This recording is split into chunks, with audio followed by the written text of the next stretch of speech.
Good morning, everybody. Good morning, good morning, good morning to everybody joining us on the live stream today. If you are here with us in the sanctuary, please find a seat that is comfy for you. My name is Alex Kulaitzi. I am the Director of Music here at the Unitarian Universalist Congregation of Miami, and it is so nice to see you guys in the sanctuary and online today.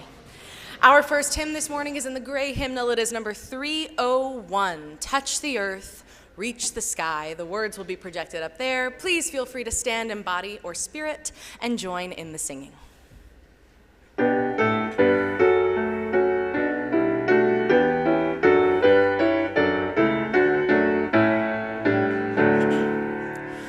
Touch the earth, reach the sky, walk on shores while spirits fly, over the ocean, over the land, our faith, our quest to understand.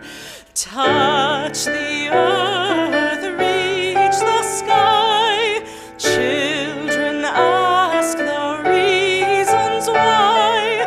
In our lives the answers show, and by our love they learn and grow.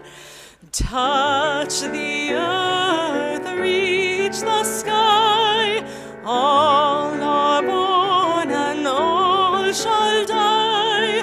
Life's the time left in between, to follow a star, to build a dream.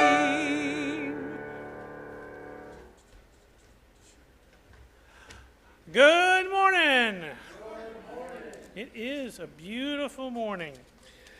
Welcome to our multi-platform space here at the Unitarian Universalist Congregation of Miami, or as you hear us say occasionally, UU Miami.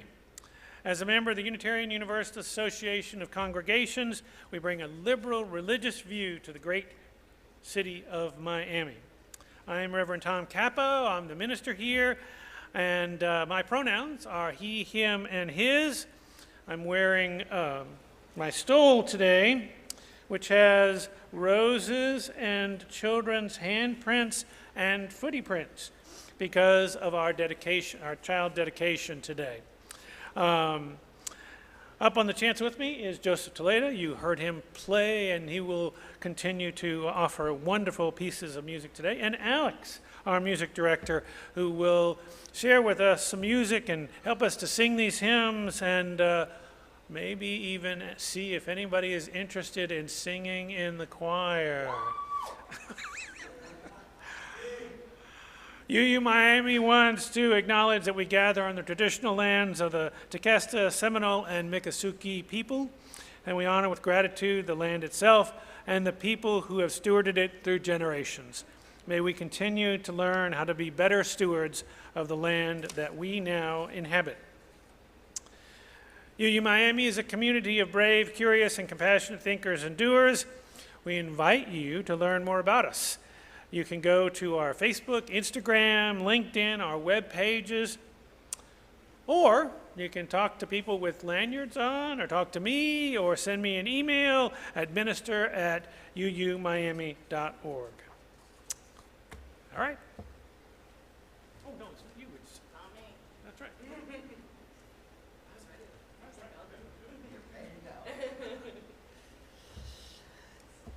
It's the custom in the Unitarian Universalist congregation to begin our time together with the lighting of the chalice, a symbol of our religious tradition.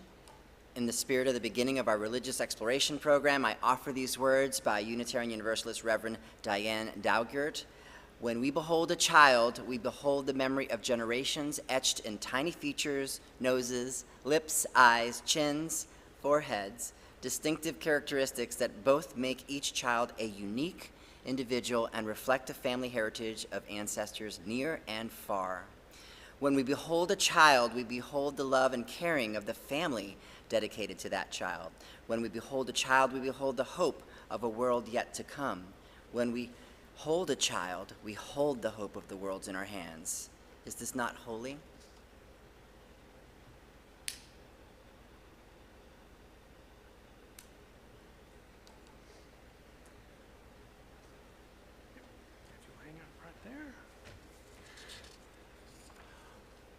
If you haven't met Jessica, she is our new Religious Exploration Director, and she will be wandering out with the kids to start their classes today. The ancient Greek philosopher Heraclitus Ephesus is famous for one belief. He taught his students that change is certain, and because things always change, he declared, we can never step twice in the same stream. It is our tradition to blend some water saved from this year's water communion to water gathered from many water communions past. In that way, the past is intermingled with the present. Our past is always with us. So it is with generations. Each new child brings new ideas and new perceptions to this community. All those who help our community grow, including our Religious Exploration Director, who serves as a bridge between the old and the new. And so it is fitting that we acknowledge Jessica today, she's pledged to guide our children as they explore and learn more about the world and themselves, and so we offer her blessings for this sacred work. First, I want to offer her a hand blessing, and I'll pour some of our water here.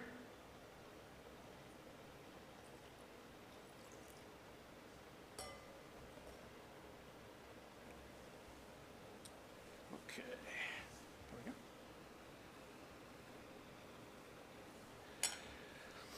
May your hands be made strong enough to gently guide our children toward the promise of their fullest potential. And now, if you all would join me in a blessing for Jessica. Now, we, this congregation, bless you as you commit to this sacred task of guiding and supporting our children in their spiritual journeys. May your time together be filled with joy, spiritual fulfillment, and growth. Growth in knowledge, growth in wisdom for you and for our children. Thank you. And now we are going to do a child dedication. Those of you who wish to may bring your children forward. If you will take that and if you'll line up right up here.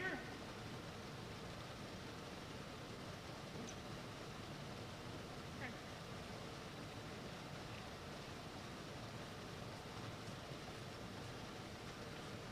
Yeah. Everybody who wants to.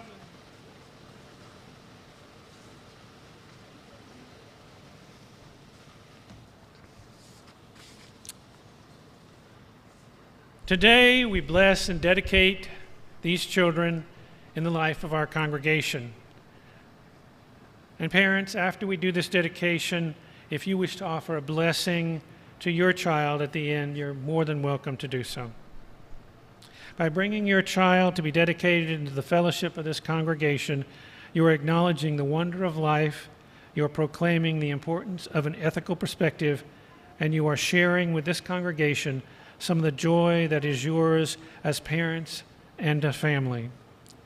The members of this congregation join you in a rededication to life's larger purposes. Members and friends of the Unitarian Universalist Congregation of Miami, by dedicating these children, may we offer the dedication of ourselves for the fullest development for their fullest development in every possible way. We seek for them the blessing of our free faith.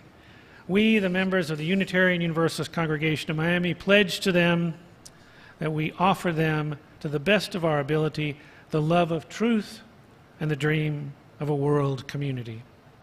The ceremony is performed publicly to declare that all of us, as parents, as family members, and as representatives of this congregation, are responsible for the care and development of these children.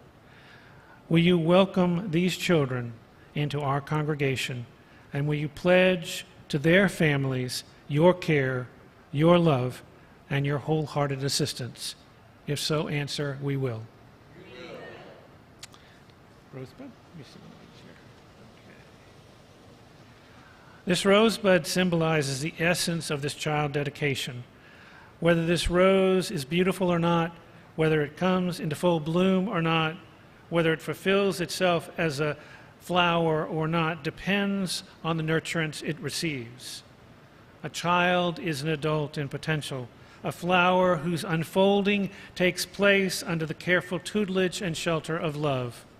No flower grows alone, apart from sunshine and rain, apart from the soil from which it lives. So too, no child grows alone. We realize that with some apprehension that the qualities of our lives will determine how well these children's potential will be realized into full bloom and flower. In being part of these children's lives, we must realize we cannot remove all the thorns from their lives, although I did take all of them off these flowers. But we can't, and therefore that when they are in pain, we cannot take away that pain. But what we can do is be with them through their pain. And that is a really important piece to what we are called to do. So I'm going to dip the rosebud in the water from our water communion for two reasons. One, to affirm the blessing is from this congregation and carries the blessings of our ancestors. And secondly, water touches all earth and flows within all living things. It reflects the life that is within you and within all things on this earth. All right, I'm going to do this one at a time. And so what I'd like to do is for you all to come over here one at a time. So Lisa and your family, would you come over this way? And I'd ask Lisa to introduce her children, and then I will bless them. Good morning. We have Isabel and Sofia Larenas.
I introduce to you right now Bridget Lam and my son, Christopher. Come on over.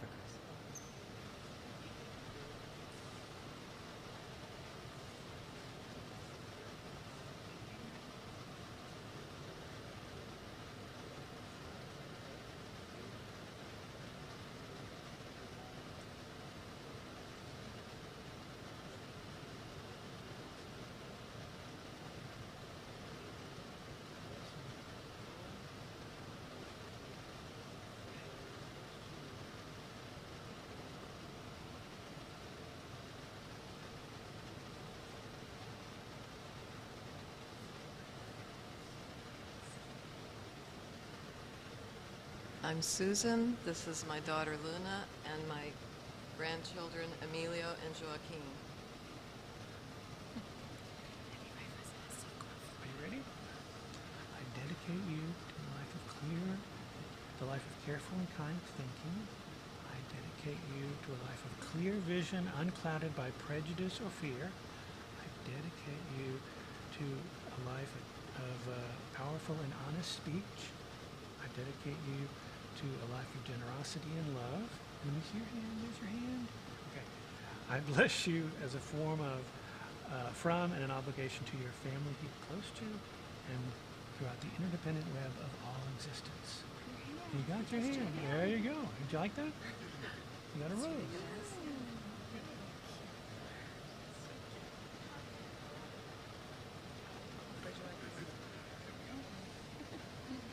As you sleep, I dedicate you to a life of careful and kind thinking. I dedicate you to a life of clear vision, unclouded by prejudice or fear. I dedicate you to a life of powerful and honest speech. I dedicate you to a life of generosity and love. And it's right there. As a blessing to and an obligation to your family, both closely related and those throughout the interdependent web of all existence.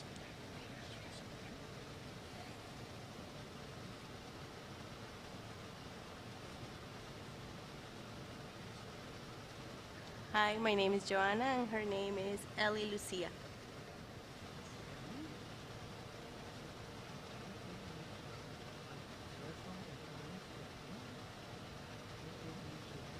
Clear vision, unclouded by prejudice or fear.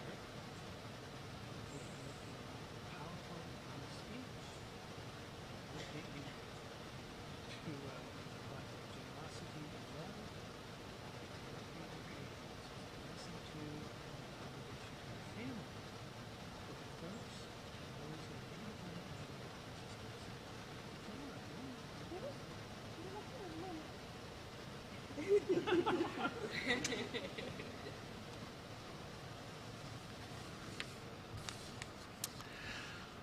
My friends,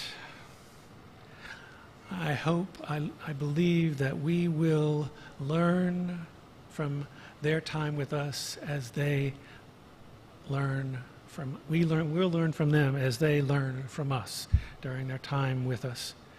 So, as part of that blessing, let us sing them out to their classes and join us as we sing.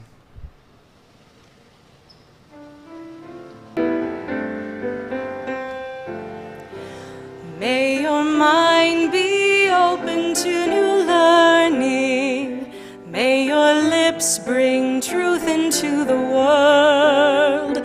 May your heart know love and your hands do the work of justice as you go your way in peace. As you go your way in peace.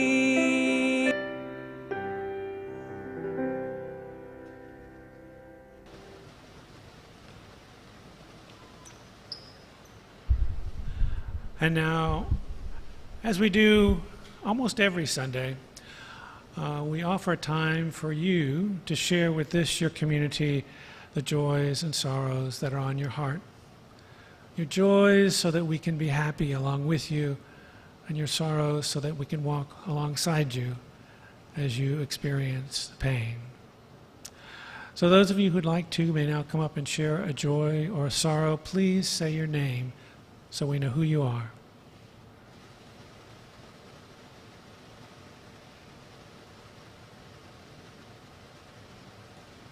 Good morning, I'm Bob Jacober. Good morning, everybody here. I wish to share words of good cheer. Good morning, Patty Papaya, my young tree. I can see you lost your virginity to some visiting pollinating bee. Your beautiful babies, healthy growing, when ripe will set my hours to glowing. I'm happy as I can possibly be, and thank Mother Nature for sending the bee that visited Patty Papaya, my tree. I make sure she gets all the water she needs to prevent hot sun from doing dehydrating deeds. So all her fruit gets plump and sweet and be a pleasure that we get to eat.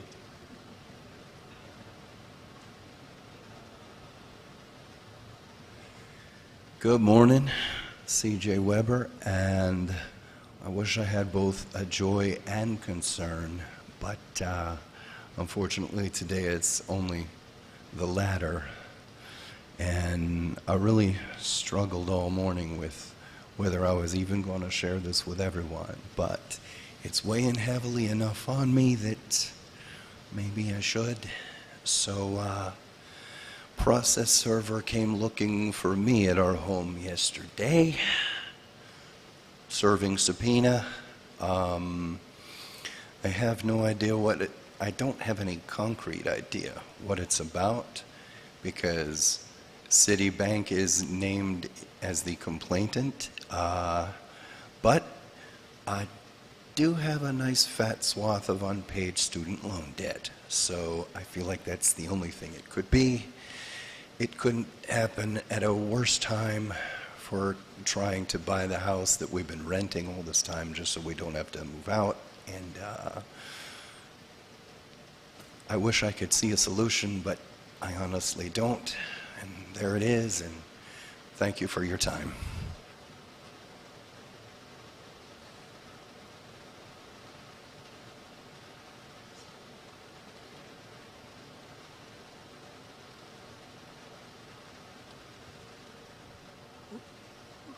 Good morning, you all.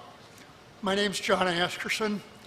I've got an idea for a fundraiser. I'm going to try it out on myself first. We had a little bit of a board meeting. What day was that?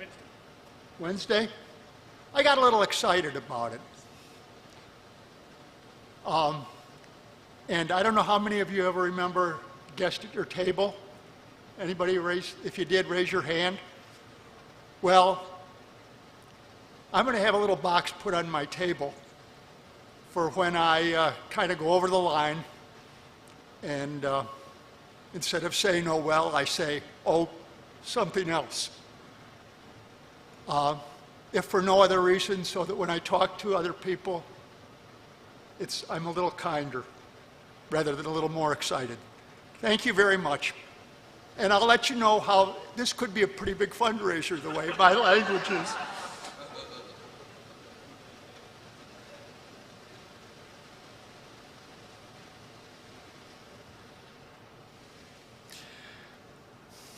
I think it's important for us to share with one another these joys and sorrows on our hearts. It's a blessing to this community, and we carry you.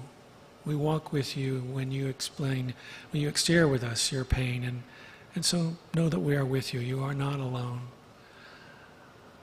For all those joys and sorrows expressed and those not expressed, may they bless this community.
For those of you who are watching our service online this morning, I invite you to take out your smartphones, open up the camera app, and point it at the QR code that you see on your screen. It will open to our UU Miami donation page, or you can go to uumiami.org to make your donation that way. Please check if the donation is a part of your pledge to the church, because this helps us allocate the funds properly. And those of you who are present in the sanctuary, some of you are already doing it, we love a go-getter. There will be a basket passed around for your donation, or you too can point your phone at the code on the screen.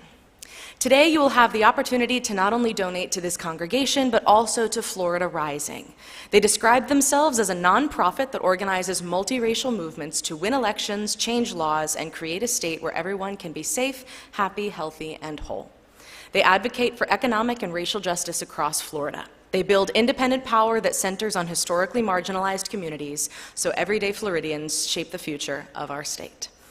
This congregation is sacred to so many of us, a community of memory and of hope. Let there be an offering to sustain and strengthen this place and the work we do in the world, for we are now the keepers of the dream.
Joseph told me that the piano was newly tuned. I can really hear it. It's really sharp this morning. So now let us move into a time of prayer or meditation. I'm going to offer to you this morning a prayer written by Unitarian Universalist Reverend Sarah Morris Campbell. I invite you now to turn inward, enter that space of prayer and meditation in a way that feels right for you, so that you're open to new learning, new insight, new awareness. You might take a deep, slow breath. You might let your eyelids rest or close. You might let your hands rest comfortably in your lap or clasped together. You might sit up straight and focus on your posture. Each of us has our own way to enter that space. But I offer you some time to enter that space of reverence and reflection in silence.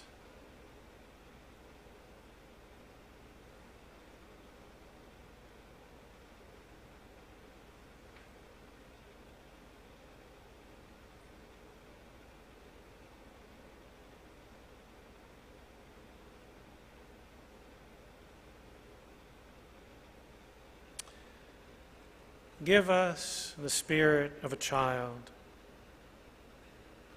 Give us the child who lives within us, the child who trusts, the child who imagines, the child who sings, the child who receives without reservation, a child who gives without judgment. Give us the eyes of a child that we may receive the beauty and freshness of this day like a sunrise. Give us the ears of a child that we may hear the music as if from mythical times.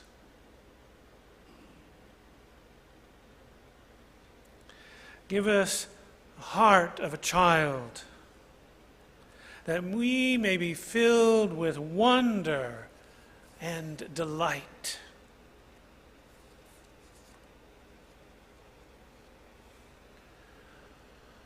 Give us the faith of a child that we may be cured of cynicism.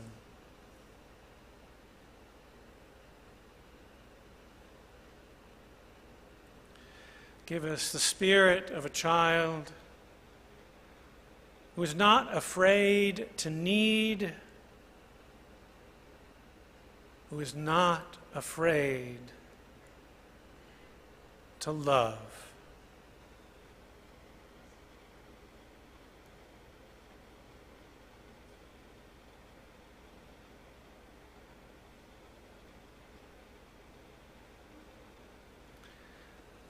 And so may we be blessed by the child within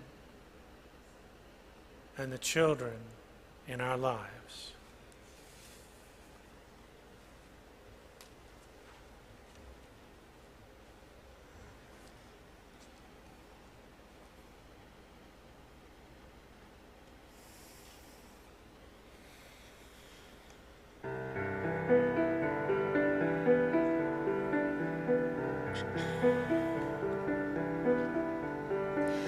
Careful the things you say, children will listen.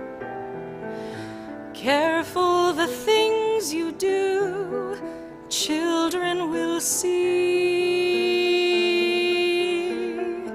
and learn. Children may not obey, but children will listen. Children will look to you for which way to turn, to learn what to be. Careful before you say, listen to me. Children will listen. Careful the wish you make. Wishes are children. Careful the path they take. Wishes come true, not free.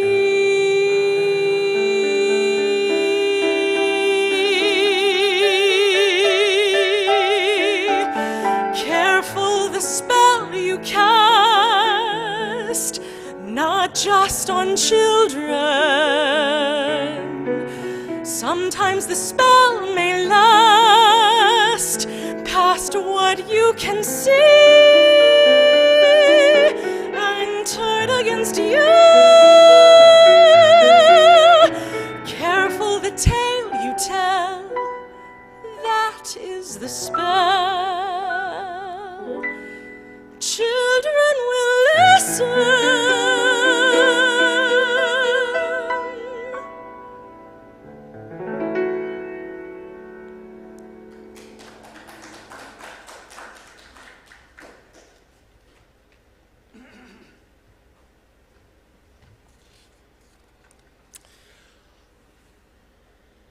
Martha and I, we have two sons, Aaron and Jacob. Aaron has the paper. It's actually the ads on that they have on Thanksgiving for all the Black Friday sales, so that's what he's looking at right now. Right now, both of them have careers in the field of computer technology. Aaron's 35 and engaged and living with his partner Sarah in Chicago, and Jacob is 33 and living in New York City. It is a blessing to say that both Aaron and Jacob are happy in their lives. How did they get to the point of having stable, happy lives? Well, I have to be honest with you. I think part of it was pure luck. But to some extent, I believe it was because we accepted them as they were and loved them. Even when they seemed to veer off the path of stability, or when their educational process did not seem quite as linear as we would have liked, or when they were unclear about their future, or when they decided to take big risks. I have to say, parenting is not an easy thing. We worried about Jacob when he insisted that his kindergarten teacher had told the story she was telling the class wrong, and he got up and told her. This is not unusual for him. He is extremely independently minded and pretty much says what he thinks. We were worried about him because he didn't have any friends except for his brother until he was a sophomore in high school. And we were worried when he got diagnosed with type 1 diabetes in junior high. And we worried when he stopped going to college in sophomore year. I mean, he just stopped going to college. He didn't tell us, didn't tell the college. He just didn't go. And we worried about Aaron when he was diagnosed with dyslexia in elementary school. He hid it so well for so many years because he could memorize what the teacher said, and he picked up on contextual cues in the classroom. But it certainly became obvious when his 4-year-old brother could read his early primer, and 6-year-old Aaron had no clue what the words on the page were. We accepted them unconditionally, and we told them we loved them frequently. You see, for me, that was something new. I never felt unconditionally accepted by my father, and certainly never heard him say to me that he loved me, at least until he was in his 60s.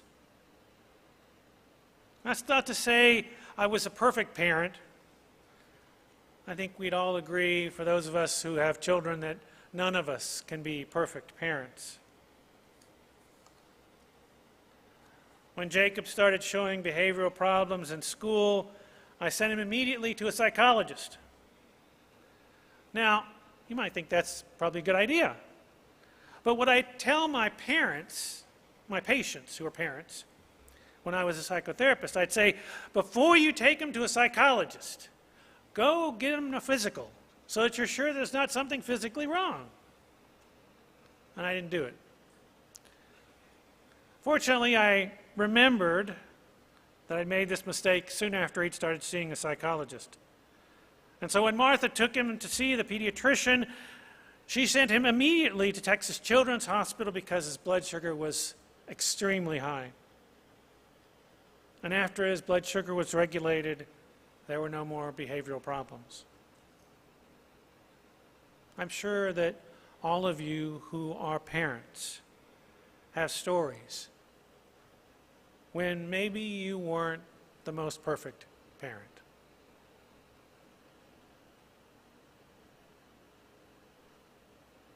But it is a parent's job, I think, at least as I believe it, to accept our children unconditionally and to tell them we love them.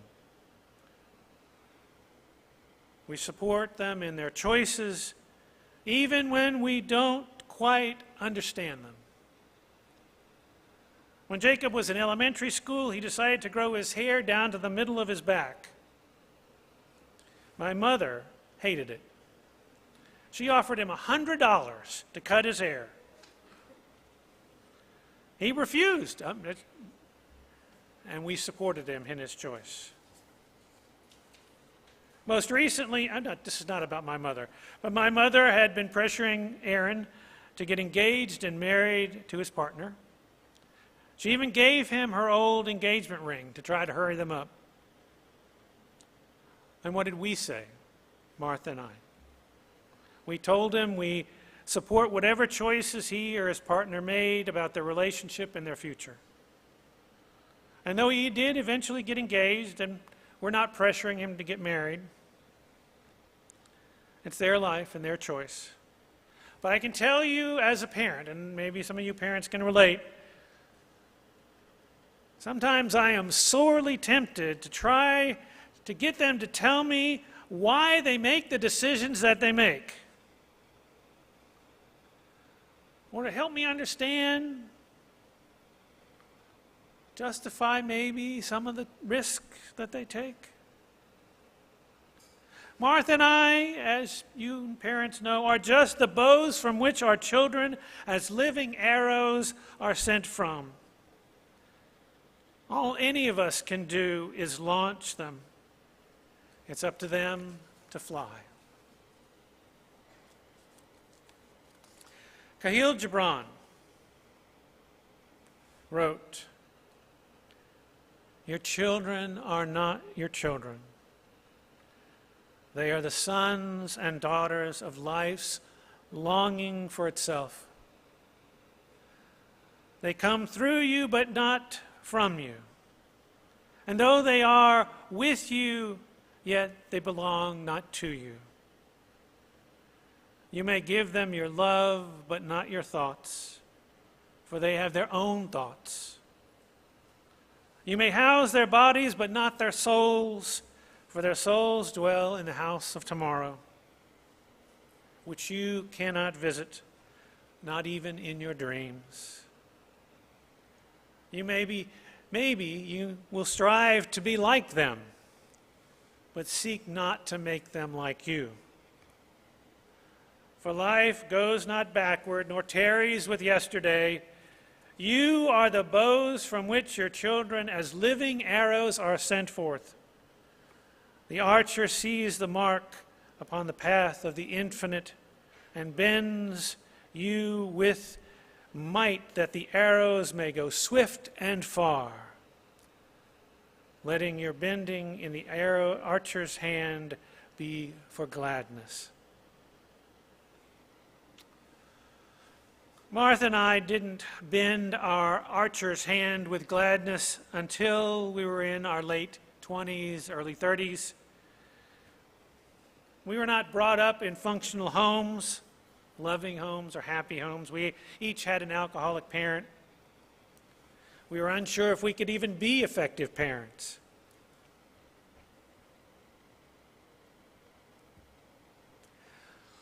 It's hard to say. And maybe some of you all have felt that, wondering if you could be a good parent.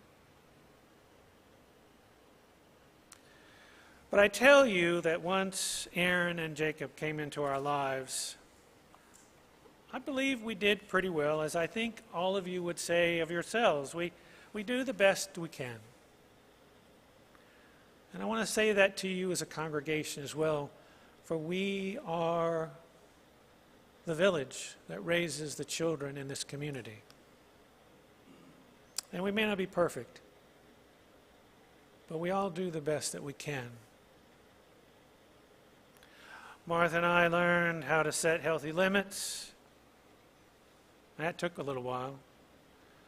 We learned to support them in their learning and challenges. With Jacob being gifted and Aaron having dyslexia, there were challenges.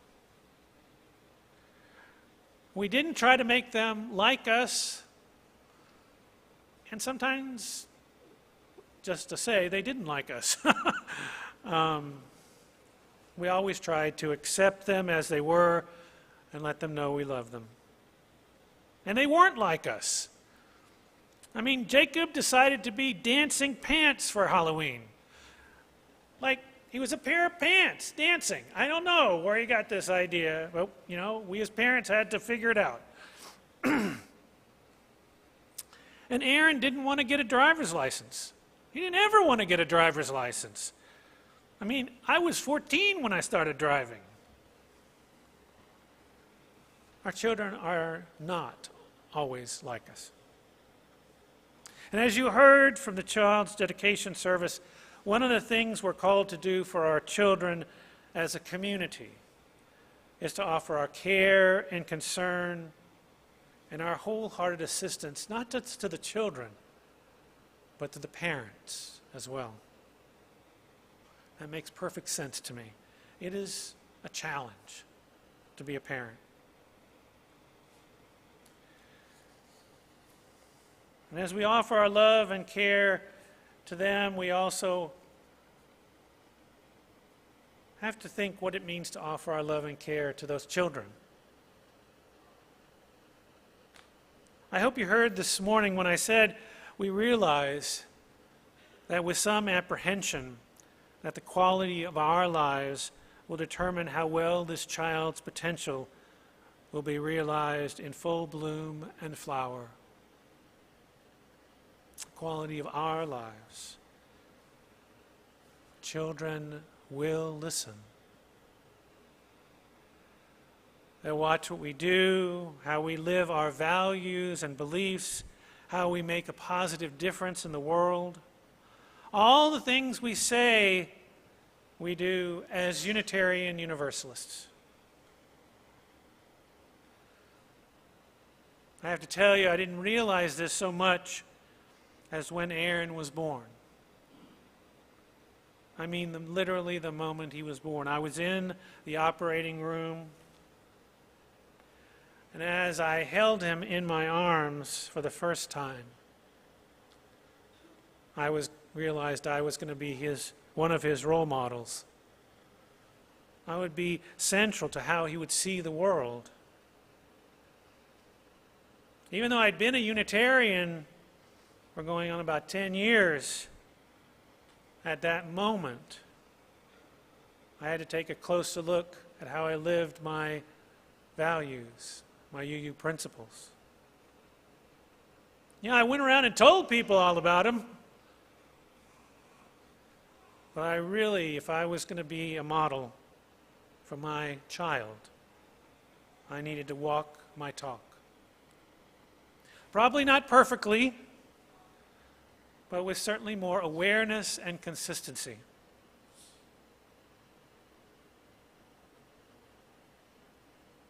And not too long thereafter, I realized probably the hardest thing as a parent and you as a congregation will have to do. In being part of a child's life, we must realize we cannot remove all the thorns from their lives, that there will be pain in these children's lives we cannot protect them from, but we can walk with them in their pain. As their parent, I could not take away Jacob's diabetes or Aaron's dyslexia. And here with the children under our communal care, we cannot take away the prejudice they will experience, or the bullying, or whatever issues they may face. But we can communicate them in many ways, that they are not alone in that pain, that they are accepted just as they are, and we can say to them that they are loved and show them what that means.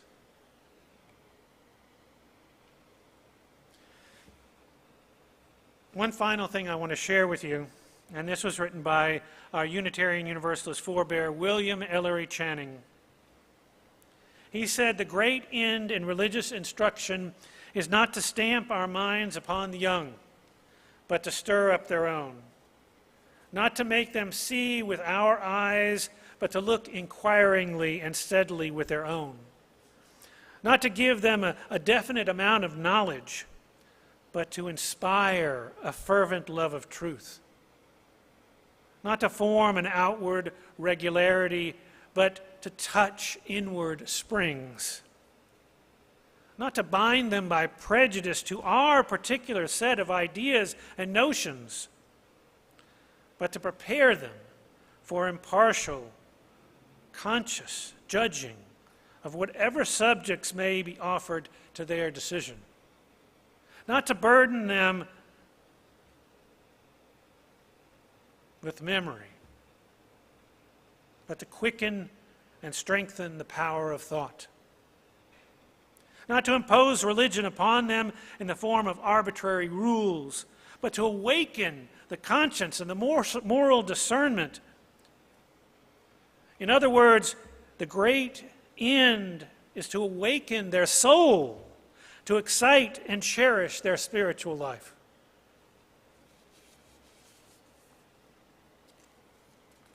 I often tell parents who ask me about bringing their children here to UU Miami that it can be challenging for them and for their children because we don't tell their children what to believe or how to think or how to live. We teach them to ask questions about themselves, about others. We seek to awaken their conscience and their soul, to excite and hopefully help them cherish their spiritual and ethical life. More often than not, there are no easy answers for our children.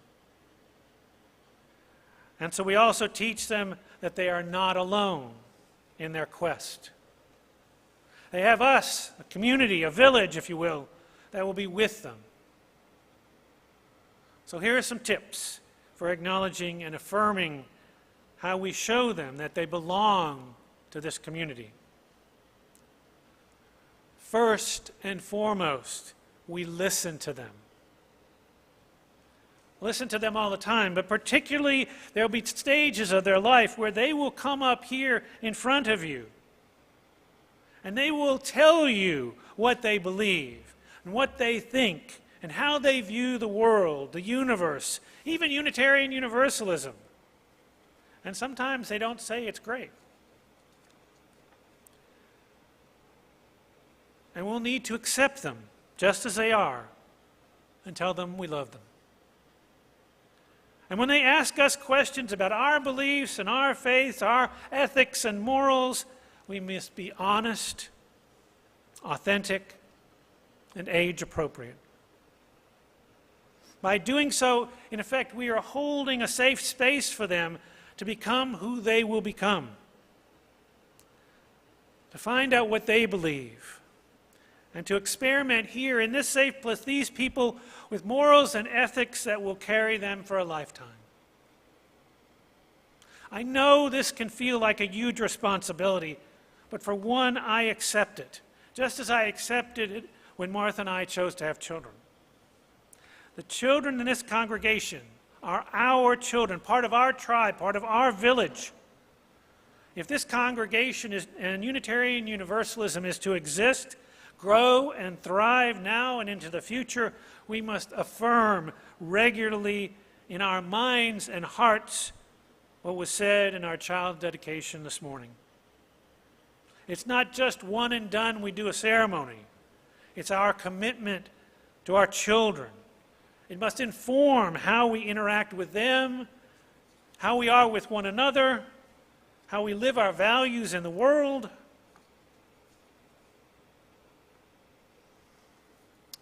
And so I close by asking you this. Will you be welcoming, loving, and accepting of these and future children in our congregation? Will you walk with them when they are in pain? Will you model what it is to be a Unitarian Universalist? And will you pledge to their family your care and concern, your love, and your wholehearted assistance? What do you answer? I will too.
Our closing hymn today is in the Teal Hymnal, number 1008, and a personal favorite, When Our Heart is in a Holy Place.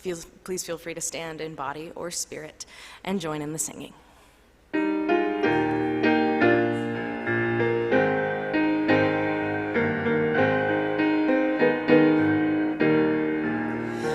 When our heart is in a holy place, when our heart is in a holy place, we are blessed with love and amazing grace. When our heart is in a holy place, when we trust the wisdom in each of us, every color, every creed and kind, and we see our faces in each other's eyes, then our heart is in a holy place.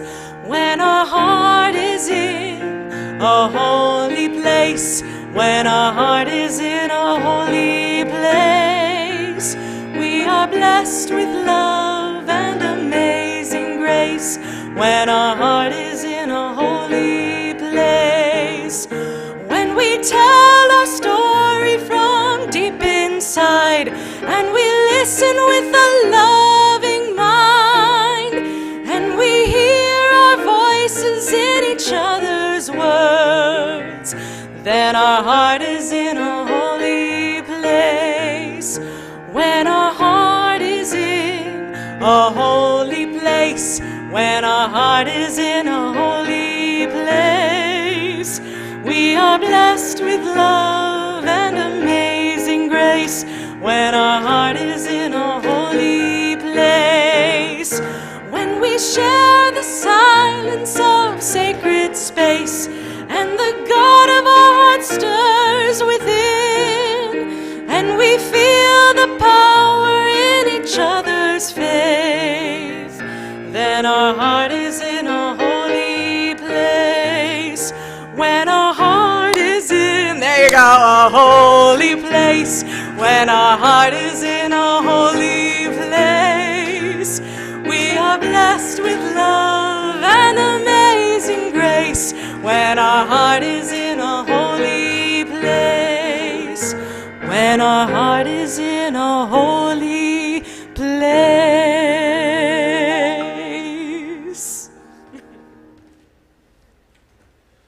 You know, this could be a problem. This is one of my favorite hymns, too. If we both like it, it's going to be all, we're going to sing it all the time. That could be, okay. Well, it's time for gratitude and a few announcements. So, first, I just want to thank you all for being here, and just our staff. You know, it's not just our staff, the paid staff, but the volunteer staff who make so many things happen here. Our board, they're a wonderful group of people, and we need to say thank you to them as often as we can. There's Cheryl. You don't meet Cheryl because she's here during the week. She's our business manager. You don't see our child care workers unless you go over there to meet them, but they are fabulous. They've been with us for a long time. And you don't meet Luz, our yoga person who does yoga here, unless you go to yoga on, what is it, Saturday and Monday? Wednesday and Saturday, 9:30. And so Steve, who not only did our live stream and ran all the sound, but he bought pizza for you today. So, woohoo! And of course, Joseph and Alex and Jessica, who's teaching the kids. There's so many wonderful people. Please watch out for a weekly email newsletter and share your thoughts and photos on our UU Miami Facebook page. You can look at our webpage for upcoming online programming. There's going to be lunch, as we just heard. You can probably smell it now. $5 donation, unless it's your first time, just eat. And thank you, Martha, for serving the lunch this morning. After the service, about 12:45, I'm going to offer a class called What the Heck is Religion Anyway? Preparing us for our year-long study of the world religions. If you can tell me what religion is after you've done this, you're going to be better than I am. Of course, we have our Zoom meditation at 9:30 on Saturday mornings. Next week, Andy Arthur's going to talk to us about the writer's strike and the meaning of Labor Day. And after she preaches next week, we're going to have our first social justice meeting. We have a special speaker, the president of the South Dade branch of the NAACP, Harold Ford. And then after the presentation, we're going to do some listening circles to hear your stories about issues that keep you up at night, particularly those that are problematic in our city. They will help determine our social justice direction, our work, and also be used in PACT, which is a grassroots organizing we're part of, to help determine the next social justice initiative for 40-so churches that are involved in PACT. Whew. Back in the back, there are books. You can take those books. They are for you to take. They were left here, and so we leave them for you now. If you don't take them, then we'll give them to somebody else. So take them. There are a few that we may hold on to, the ones on Unitarian Universalism, but take whatever you want. Take those. And Alex is standing next to me, isn't she? Okay. I always remember. This Thursday is our first choir rehearsal of the season. What this means for all of you, yes, there are many choir members here. Raise your hand, choir. 1, 2, 3, right there. You can talk to them. This Thursday from 7 to 8, that's when choir always is, Thursdays in this room from 7 to 8 p.m., it will also serve as an introductory sort of meeting. So any of you watching on the live stream who have come to me several times and said, I'm not a singer, I don't care. Come to choir. It is literally my job to teach you how to sing. I have a doctorate in it at this point. So please, if you are curious about what choir means, if you've never sung in a choir before, if you sung in choir in high school and you want to come sing again, it'll also serve as an introductory sort of meeting, an intro to what is music theory. You're like, oh my God, Alex. No, just trust me. Just trust me. Trust these people too. It'll be a good time. If you're interested in, or you have any questions, come find me after the service or find any of the folks that just rose their hands. We need more voices because your voice matters. That's a big statement there for all the parts of Unitarian Universalism. Your voice matters. And now I want to share some closing words from poet Nancy Wood. The only gift to leave children is example. The only road to show them is awareness. The only blessing to give is responsibility. And the only memory that they need to take from us is love. Now I invite you to stand and look around to people here and say hello and greet them and get to know them and then go eat lunch. Joseph, would you play me out?